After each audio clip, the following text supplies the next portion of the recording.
ಎಲ್ಲ ಪ್ರಿಂಟ್ ಮತ್ತು ಎಲೆಕ್ಟ್ರಾನಿಕ್ ಮಾಧ್ಯಮದ ಪತ್ರಕರ್ತರಿಗೆ ಮತ್ತೆ ವರದಿಗಾರರಿಗೆ ಹಾರ್ದಿಕವಾದಂಥ ಸ್ವಾಗತವನ್ನು ಕೋರ್ತಾ ಇದ್ದೇನೆ. ಶ್ರೀಯುತ ಪಿಯೂಷ್ ಗೋಯಲ್ ಅವರು ಪತ್ರಿಕಾಗೋಷ್ಠಿಯನ್ನು ನಡೆಸಿಕೊಡುವ ಮುಂಚೆ ಒಂದು ಕಿರು ಪರಿಚಯವನ್ನು ಮಾಡಿಕೊಡ್ತೇನೆ. ಶ್ರೀಯುತ ಪಿಯೂಷ್ ಗೋಯಲ್ ಅವರು ಸದ್ಯಕ್ಕೆ ನಮ್ಮ ಸರ್ಕಾರದ ವಾಣಿಜ್ಯ ಮತ್ತು ಕೈಗಾರಿಕೆ, ಗ್ರಾಹಕ ವ್ಯವಹಾರಗಳು, ಆಹಾರ ಮತ್ತು ಸಾರ್ವಜನಿಕ ವಿತರಣೆ, ಜವಳಿ ಮತ್ತು ರಾಜ್ಯಸಭೆಯ ಪಕ್ಷದ ನಾಯಕರು ಕೂಡ ಆಗಿದ್ದಾರೆ. ಈ ಹಿಂದೆ ಶ್ರೀಯುತ ಗೋಯಲ್ ಅವರು ರೈಲ್ವೆ, ಹಣಕಾಸು, ಕಾರ್ಪೊರೇಟ್ ವ್ಯವಹಾರಗಳು, ಕಲ್ಲಿದ್ದಲು, ವಿದ್ಯುತ್, ಹೊಸ ಮತ್ತು ನವೀಕರಿಸಬಹುದಾದಂತಹ ಇಂಧನ ಮತ್ತು ಗಣಿಗಳ ಖಾತೆ ಸಚಿವರು ಕೂಡ ಆಗಿದ್ದರು. ಇವರ ಅಧಿಕಾರಾವಧಿಯಲ್ಲಿ ಭಾರತವು 21-22ರಲ್ಲಿ ಸುಮಾರು $675 ಶತಕೋಟಿಯಷ್ಟು ಅತ್ಯಧಿಕ ರಫ್ತುಗಳನ್ನು ಕೂಡ ಸಾಧಿಸಿದೆ. ಯುಎಇಯೊಂದಿಗೆ ಮುಕ್ತ ವ್ಯಾಪಾರದ ಒಪ್ಪಂದಕ್ಕೆ ಅತಿ ಶೀಘ್ರದಲ್ಲಿ ಅಂದ್ರೆ ಅತಿ ಅಲ್ಪ ಸಮಯದಲ್ಲಿ ಸಹಿ ಹಾಕುವಂತ ಒಂದು ಶ್ರೇಯಸ್ ಕೂಡ ಇವರಿಗೆ ಸೇರುತ್ತೆ. ಭಾರತ ಆಸ್ಟ್ರೇಲಿಯಾ ಆರ್ಥಿಕ ಸಹಕಾರ ಮತ್ತು ವ್ಯಾಪಾರ ಒಪ್ಪಂದ ಒಂದು ದಶಕದ ನಂತರ ಸಂಪೂರ್ಣ ಡೆವಲಪ್ ಆಗಿರುವಂತ ನೇಷನ್ ಜೊತೆ ನಾವು ಮಾಡಿರ್ತಕ್ಕಂಥ ಒಪ್ಪಂದ. ಕೊನೆಯದಾಗಿ ಕಳೆದ 2 ವರ್ಷದಿಂದ ಪ್ರಧಾನ ಮಂತ್ರಿ ಗರೀಬ್ ಕಲ್ಯಾಣ್ ಅನ್ನ ಯೋಜನೆಯ ಒಂದು ಸಾರ್ವಜನಿಕ ವಿತರಣಾ ಸಚಿವರಾಗಿ ಅವರು 2 ವರ್ಷಗಳಲ್ಲಿ ಸುಮಾರು 80 ಕೋಟಿ ಜನರಿಗೆ ಉಚಿತ ಆಹಾರ ಧಾನ್ಯಗಳನ್ನು ವಿತರಿಸುವ ಪ್ರಪಂಚದ ಅತಿ ದೊಡ್ಡ ಆಹಾರ ಭದ್ರತಾ ಕಾರ್ಯಕ್ರಮದ ಅನುಷ್ಠಾನವನ್ನ ಮಾಡಿದವರು ಕೂಡ ಶ್ರೀಯುತ ಪಿಯೂಷ್ ಗೋಯಲ್ ಜಿ ಅವರು.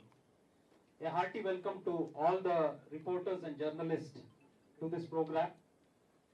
We have with us Shri Piyush Goyal ji, who is our Commerce and Industry, Consumer Affairs, Food and Public Distribution, Textiles Minister, as well as he is our party leader in the Rajya Sabha.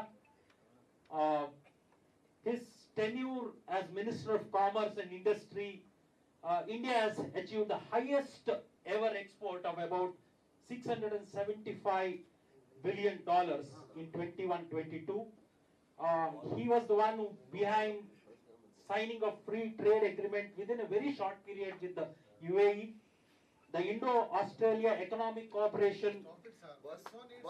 This is a press conference. We did not have to do all this. Okay, fine. Yeah. I welcome Shri Piyush Goyal ji to this press conference. Along with Shri Piyush Goyal ji, we have our party General Secretary and ex-MLC Shri Ashwath Narayan ji, and we also have our party leader and Bangalore Central MP Shri PC Mohan ji. Once again, I welcome you all for this press conference. I request Shri Piyush Goyal ji to take over. Thank you.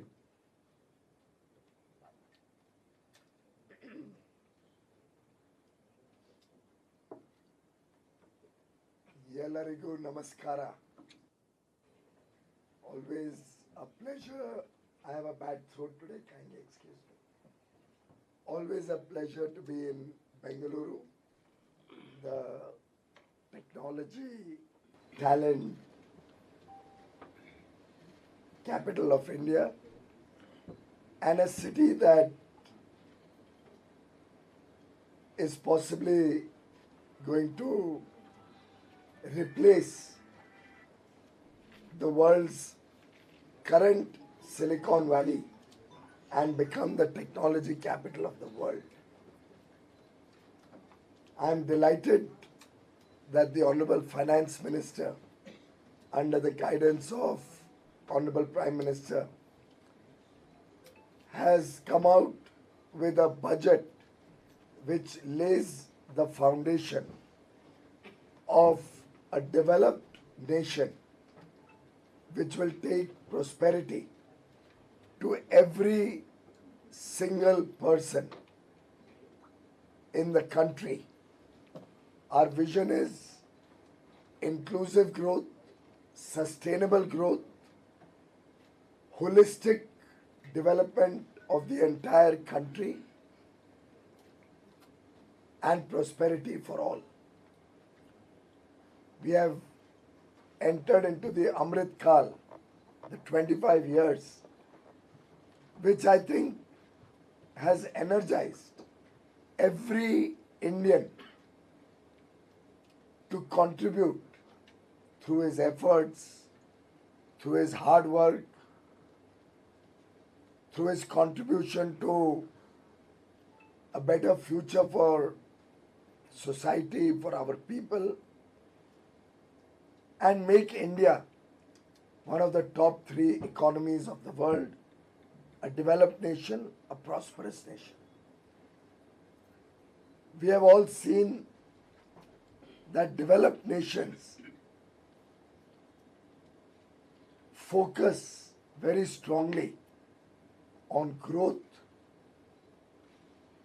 and therefore, if you will see, this budget has brought a series of steps whose outcome will naturally be growth of the economy, more jobs and economic opportunity, work opportunity for our young boys and girls, which will help every section of society get a better future for their children.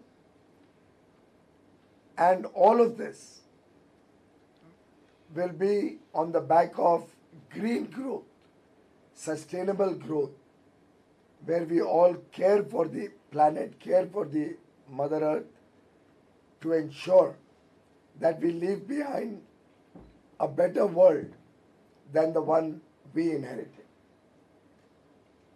Over the last 9 years, Prime Minister Narendra Modi has focused on ensuring equitable distribution of the nation's resources, so that all those who did not have a house are given a free house under the Pradhan Mantri Awas Yojana.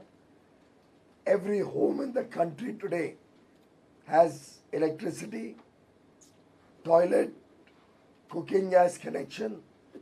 Now we are fast moving towards every home having piped water connection. Digital connectivity has spread through the length and breadth of the country, and it is thanks to the contribution of Karnataka and Bengaluru that today the world looks up to India as a trusted partner when it comes to provision of services, particularly the IT sector. In this backdrop of ensuring that nobody in this country is without a shelter, without food, without proper clothing, roti, kapda or makan, which at one time used to be the concern of millions and crores of families. Today, the Honorable Prime Minister's work of 9 years has ensured that the basic needs of every individual are being taken care of. And now the country is aspiring for a better quality of life. The aspirations, the spirit of and desire for better things in life is what is propelling our young boys and girls to work more, come up with new ideas, and help develop this nation rapidly. India is on the path of this rapid transformation into a developed nation.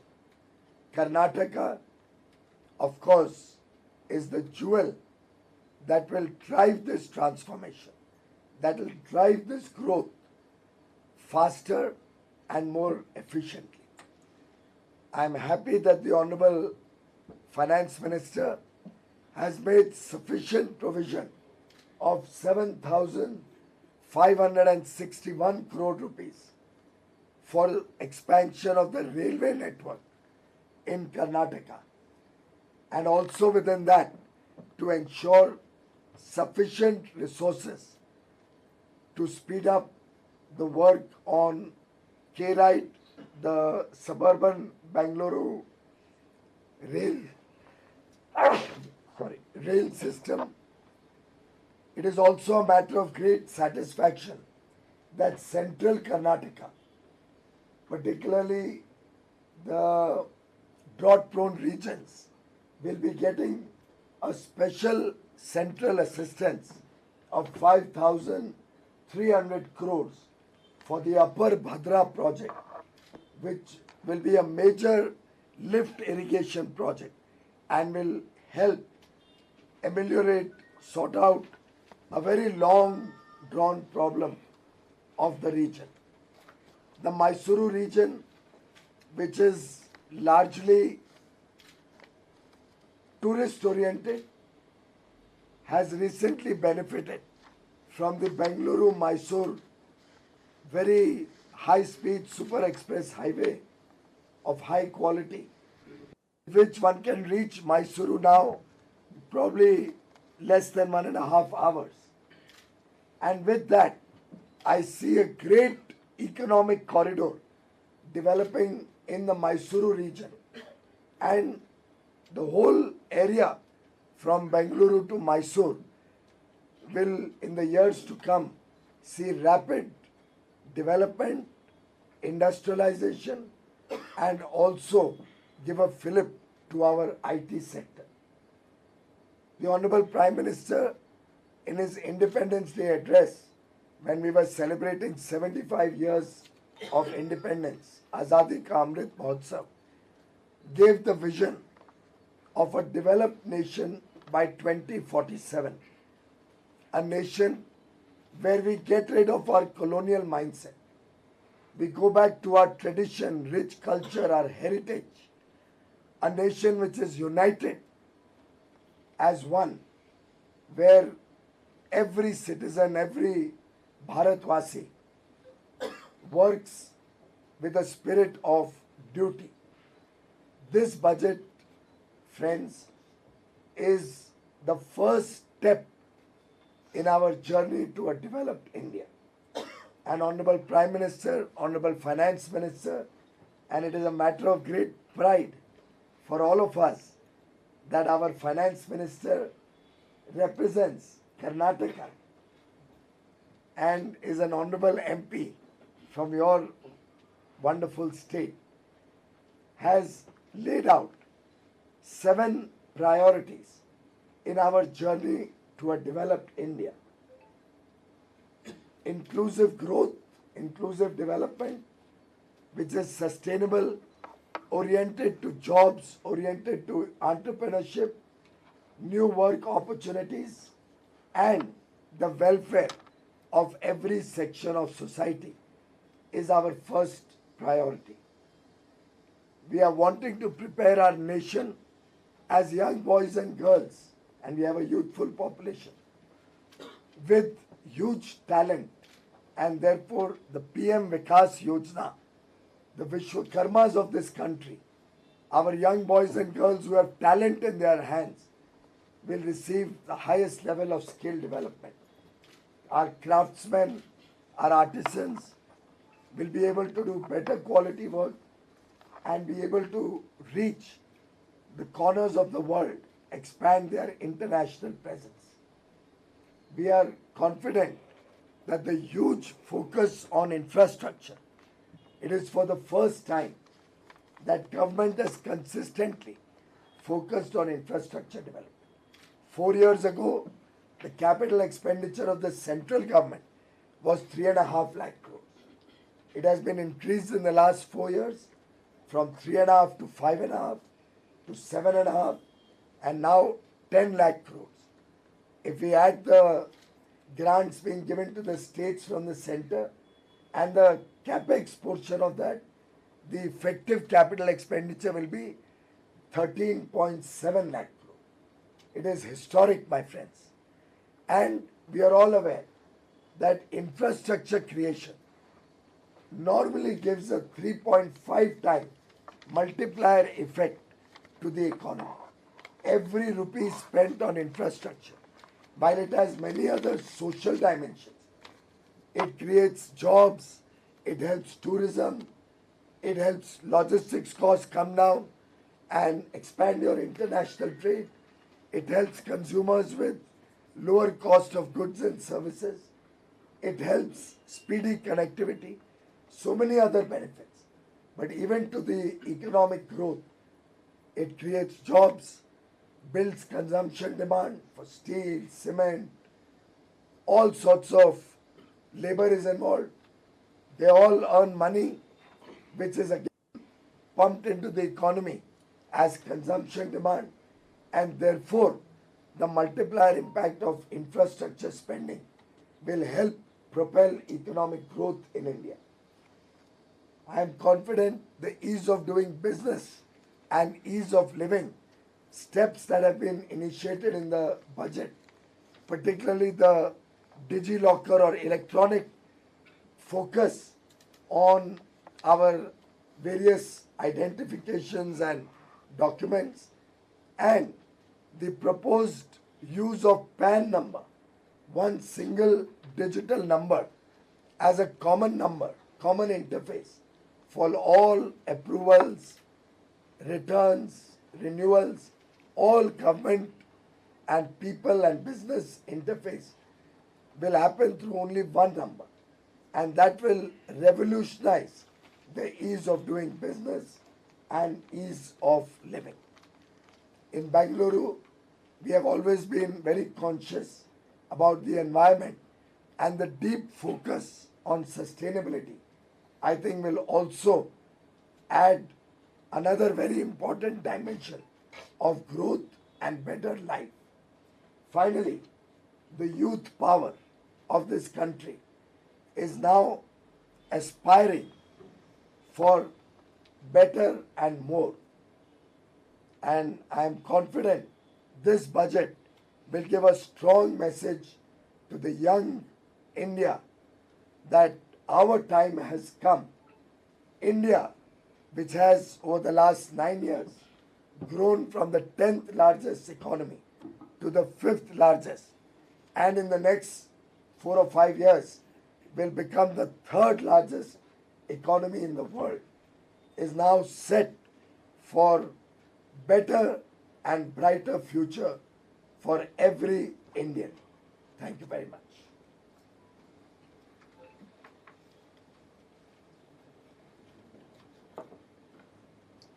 So everything is okay, but in Karnataka, which is going for polls, the 40% commission, 40 to 60% commission allegation is against the government. Have you heard contractors? Because in reality, contractors actually are facing difficulties in getting their grants released. The commission ranges from 40 to 60% allegation. Have you heard their grievances? Prime Minister Narendra Modi is totally committed to a corruption-free India, and so are our state governments. Any allegation is investigated, action is taken, and whoever is found guilty, nobody will be spared. We have heard about what you just mentioned, and I can assure you and the people of Karnataka, through all of you, that the BJP government in Karnataka will provide transparent and honest government, and anybody found indulging in any wrongdoings will not be spared. But Contractors Association President has alleged that जिक्र किया आपने अपर भद्रा project का जिक्र किया, मैसूरू और suburban railway का भी जिक्र किया, लेकिन कांग्रेस जो है वो काफ़ी पॉपुलिस्ट अनाउंसमेंट कर रही है, जैसे बिजली फ्री 2000 फॉर वीमेन. सो क्या बीजेपी को भी इस बारे में सोचना चाहिए, और आप चूँकि एनर्जी मिनिस्टर रहे हैं, तो इस तरह के अनाउंसमेंट कितने इकोनॉमिकली फिजिबल है और कितना?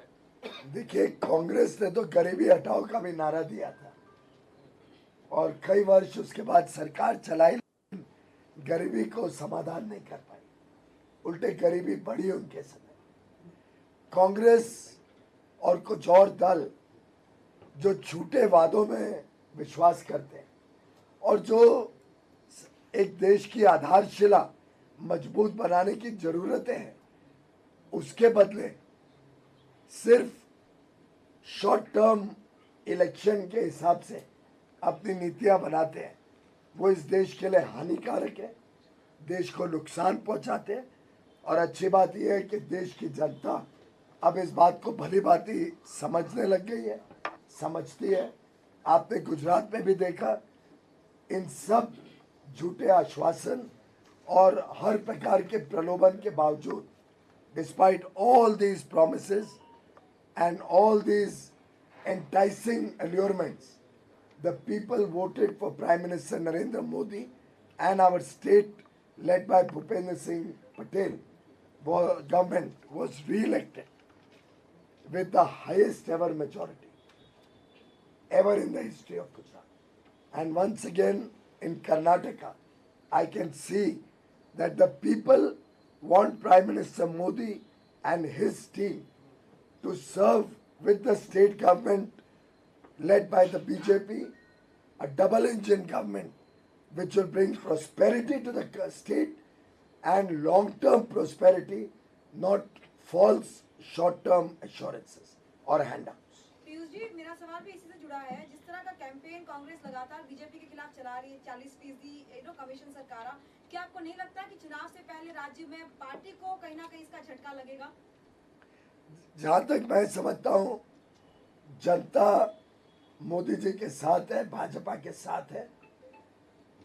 उनको विश्वास है कि अगर किसी ने कुछ गलत काम किया हो तो उस पर मोदी जी सख्त कार्रवाई करेंगे।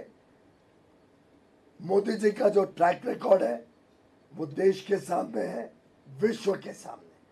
और मुझे नहीं लगता कि कांग्रेस के झूठे आरोपों के बहकावे में कोई कर्नाटक के हमारे भाई बहन बहुत समझदार है और इस बार तो वो गलती भी नहीं करेंगे कि कुछ सीटें कम दे। इस बार स्पष्ट बड़ी बहुमत से भाजपा को जिताएंगे। But PMO has not taken any action on the letter written by the Contractors Association. They had written twice actually, 2 letters to the PMO, and even today they are sticking to that allegation. But no action has been taken from the government, either from the state government or Well, from the I think action can only be taken. I think now I've also spent many years in government, Okay. and all of you also are in your own organizations. Actions are taken on specific allegations as and when any are brought to the notice. The strongest action is taken by this government. I can tell you about my own department. When we heard about some allegations in the procurement of rice, immediate action was taken. CBI raids were carried out. People were caught and are under, and some have gone to jail. So this is one government which takes the strongest action on any specific allegations. But in that this are brought but forward. in this aspect, yes, we have not seen any action. You are saying about the central government, it will concern to state government is concerned, sir. Where central Even the government- state government has to do the same as the central government. Any specific allegations, they have to be acted upon and they are acted upon. No, in a better way I'm asking, government always has that suo moto, cognizance of the allegations which the opposition is making. But the letters have been written to Prime Minister, but Well, yet you are not acting. I'm happy to discuss more about the budget. I have responded to this question. No, sir, this is a serious issue. Yeah, I have responded. It will I have benefit responded. you, sir. It will That benefit any, you. It will benefit the party. any specific allegation is made, that is acted upon with full sincerity. But it's not been done. PUC, That the is allegations the have been very allegation. specific, PUC, where the names of a BJP MLA has been written and it has been sent to the PMO as well. So you told earlier that specific action will be taken against specific allegations. If any allegation has been made with the requisite, as per the details that are required, I can assure you that this government and particularly the BJP governments across the country, nobody is spared. Whatever action has to be taken as per law will be taken, but allegations go through a process and a probe. So the defamation case against him, and also he has taken the bail. Tax में government ने बहुत अच्छा फैसला किया tax rebate से, लेकिन एक उसके साथ में एक चीज़ जुड़ी हुई है कि नया टैक्स रिबेट तो दिया है लेकिन पुराने को भी होल्ड किया हुआ। इसके पीछे कुछ कारण स्पेसिफिक है कि इसको कैसे आप पब्लिक को समझा पाएंगे, क्योंकि अभी भी एक कन्फ्यूजन है। और दूसरा एक छोटा सवाल ये कि पिछले 1 साल से कर्नाटक में लगातार सीएम कम से कम 6 बार या 10 बार कैबिनेट पे बोल चुके हैं कि कल हो रहा है, हाईकमान से ग्रीन सिग्नल की जरूरत है, कैबिनेट एक्सपेंशन। अब तो चुनाव भी आ गए सामने और नाराज जो नेता हैं वो अभी भी नाराज हैं, उनकी तरफ से वो हमेशा उनसे पर्सनल बात करें तो हमेशा नाराज है बीजेपी से। अब इसको कैसे बैलेंस करेगी बीजेपी? भाई कैबिनेट एक्सपेंशन तो मुख्यमंत्री का विषय है, वो तो उसका ही जवाब तो वही दे पाएंगे और ये उनका प्रियोरिटेटिव, वो उनका प्रियोरिटेटिव है। कब करना, किसको लेना नहीं लेना, वो मुख्यमंत्री का प्रियोरिटेटिव होता है। विचार विमर्श चर्चा का होती रहती है, लेकिन ये प्रियोरिटेटिव सिर्फ और सिर्फ जो मुख्य मंत्री होता है उन्हीं का रहता है।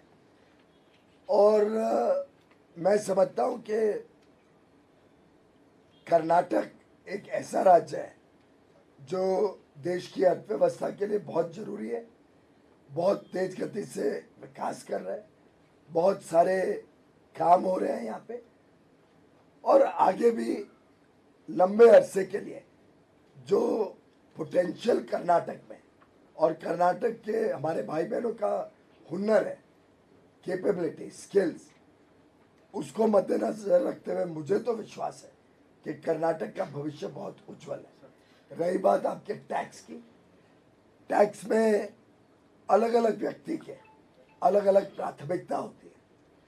कुछ लोगों ने पुराने ज़माने में अपनी इंश्योरेंस पॉलिसीज ले रखी हैं, कुछ फिक्स डिपॉजिट रखे हैं, और एक उनको सूट करता है कि एग्जेम्पशन रजीम को यूज़ करके जो पुराना इनकम टैक्स का तरीका है उसके हिसाब से कैलकुलेट करके उनका टैक्स का बर्डन कम होता है।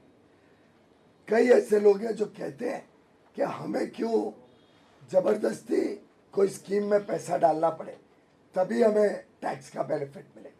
अब कोई व्यक्ति जैसे 7 लाख रुपए तक, 7 लाख तक सबको टैक्स फ्री कर दिया गया। ये मध्यम वर्ग, मिडिल क्लास के लिए बहुत बड़ी राहत है।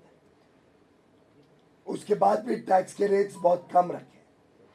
अब 7 लाख रुपए की जिसकी आमदनी है, समझो युवा युवती नए नौकरी पे लगे, नए काम में आए, शायद उनकी इच्छा नहीं हो आज के दिन कि वो एफडी में रखें या शेयर्स में इन्वेस्ट करें या घर में इन्वेस्ट करें।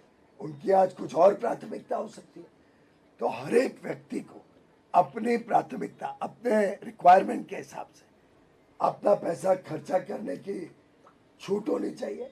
और उसके लिए जो सेकेंड स्कीम है उसको भी देश के समक्ष रखा गया, जिसको जो स्कीम में ज़्यादा फायदा हो। तो एक तरीके से ये तो जनता के हित की बात है। So the opposition is asking, why is the government shying away from discussion on Adani? Because international banks, international even not accepting bonds, very lost, like close to 100 billion has been lost of personal wealth. They're saying the future of Adani is tied to the BJP party. Well, first of all, the regulators in India are very competent, and our financial markets are amongst the most respected and well-regulated markets in the world. As regards the loss, that's a share market valuation loss. That is not the loss of any individuals or people's wealth. Investment in shares and stocks go up, go down. That's a part of investment, but nowhere have the people of India lost any of those levels of sums that you have mentioned. The financial institutions have already clarified that their money is absolutely secure and safe. The two principal organizations, LIC and State Bank, have both come out with details. And I think it's a matter of a private company. A report which has been brought out by a foreign agency, based on which some of the allegations have been made. Whatever the regulators need to do, they will take appropriate action on that. So the question is that SEBI so far has not taken any action. Opposition is alleging, not even noticed and not even questioned about it. Well, that's the opposition's allegation. We don't know what steps they are taking, what information they are gathering. that only SEBI can say. It's an autonomous regulator and they take their decisions independently. But the parliament is starts of almost 3 days. Why is the government? That's very unfortunate. Parliament is a forum for dialogue, for debate. We were to have a debate to discuss the performance of the government articulated in the Honorable President's address. And it was an opportunity for the opposition also to place their viewpoints and let the country know what their view is about our performance. Instead of that, they are stalling Parliament. I would once again, through you, urge the opposition to allow the discussion on the motion of thanks on the President's address and discuss what has happened in the country and how we see the country going forward. The President's address and the budget, both are very important discussions and must be held on the floor of the House. Sir, Do you you said, think, sir, do sir, you think that Gautam Adani is only an instrument to attack Narendra Modi? What do you think?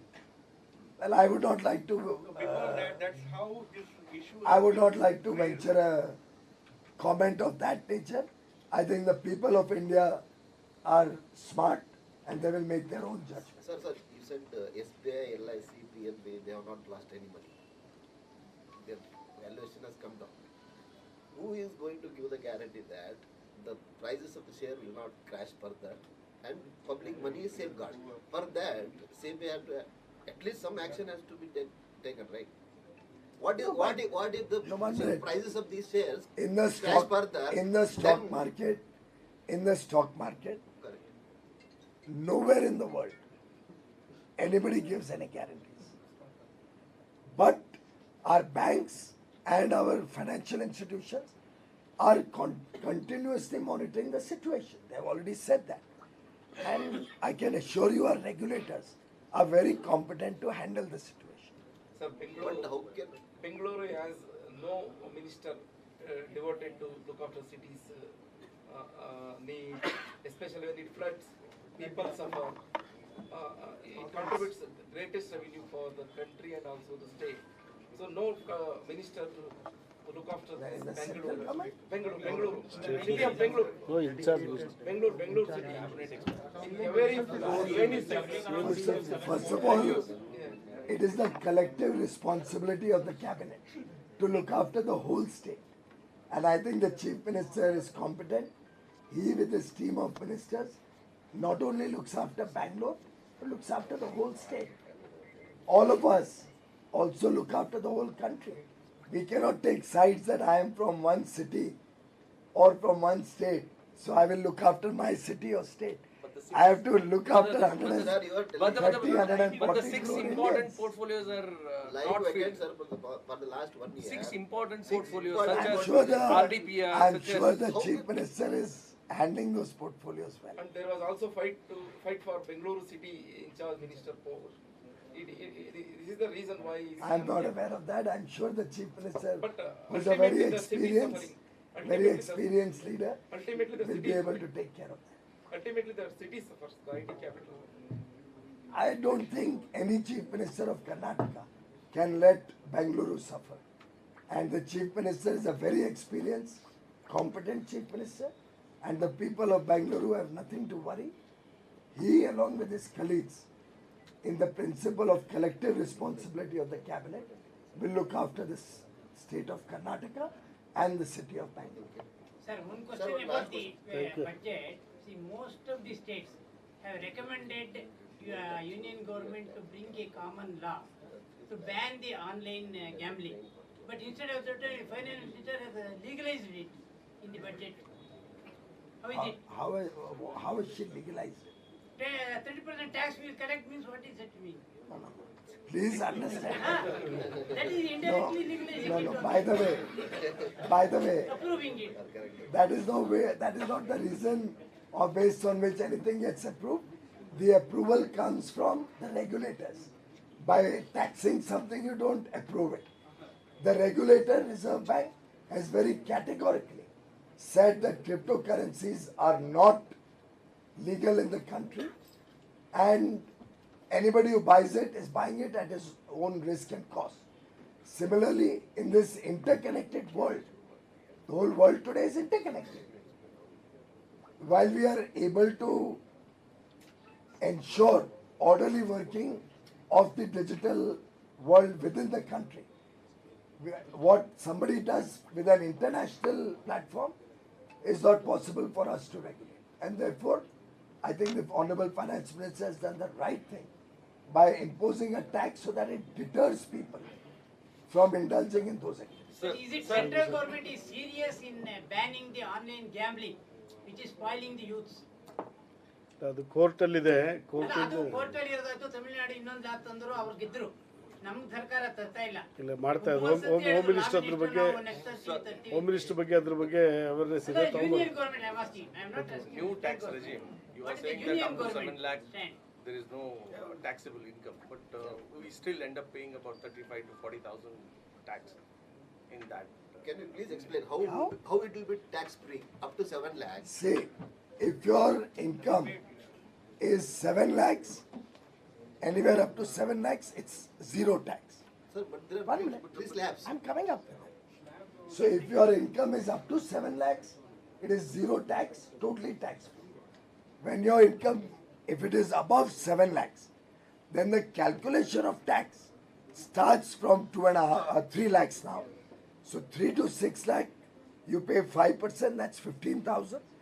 Only if your income is above 7 lakhs. Up to 7 lakhs, it's zero tax.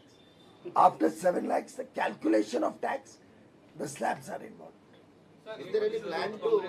काफी issue उठा रही है कि government, state government है, जो central government है, बड़े पैमाने पे जो रिक्तियां हैं, जो नौकरियां हैं, वो खाली हैं, लेकिन ना तो स्टेट गवर्नमेंट भर रही है ना आपने देखा होगा कि लगातार रोजगार मेला हो रहा है, लगातार इंटरव्यूज चल रही हैं और लोगों को बड़े पैमाने पे अपॉइंटमेंट लेटर्स मिल रहे हैं और बड़े पैमाने पे जो खाली वेकेंसीज हैं उसको भरा जा रहा है.